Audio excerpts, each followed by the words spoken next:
Match ছিল কলকাতা যুব ভারতী স্টেডিয়ামে ইস্টবেঙ্গল ও মোহনবাগানের মধ্যে, যার ডার্বি নামে খ্যাত। গতকালকে ম্যাচ বাতিল হয়েছে। সূত্র মারফত জানতে পেরেছিলাম গ্যালারিতে দুই দলের সমর্থকেরা জাস্টিস ফর আরজি কর টেপোতে ভরিয়ে তুলবে, এটাই হয়তো ভয় পেয়ে বাতিল করা হয়েছে।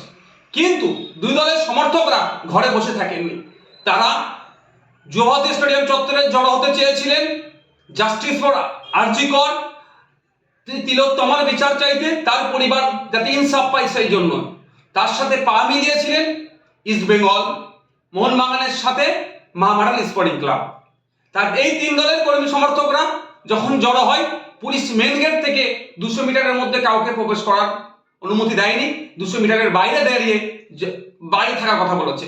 তিন দলের সমর্থকেরা 200 মিটারের বাইরে থেকে শান্তিপূর্ণ ভাবে তারা প্রোটেস্ট করছিল এবং জাস্টিস ফর আরজি কর, জাস্টিস ফর তিলোত্তমা বলছিল। কিন্তু পুলিশ নির্বিচারে তাদের উপরে আক্রমণ করে, নারীরাও বাদ যায়নি, টেনে হিঁচড়ে প্রিজন ভ্যানে তাদেরকে তোলা হয়। আমাদের প্রশ্ন, যেখানে মুখ্যমন্ত্রী নিজে জাস্টিস ফর তিলোত্তমা বলছেন, খুনিদেরকে দোষীদের শাস্তি চাইছেন, ফাঁসি চাইছেন, এবার ডেডলাইন করে দিচ্ছেন, সেখানে ভিন্ন দলের সমর্থকেরা, তারা যারা ভিন্ন মানুষেরা যারা তিলোত্তমার হয়ে আওয়াজ করছে, তাদেরকে পুলিশ দিয়ে এরকম ভাবে দমন পীড়ন করা হচ্ছে কেন?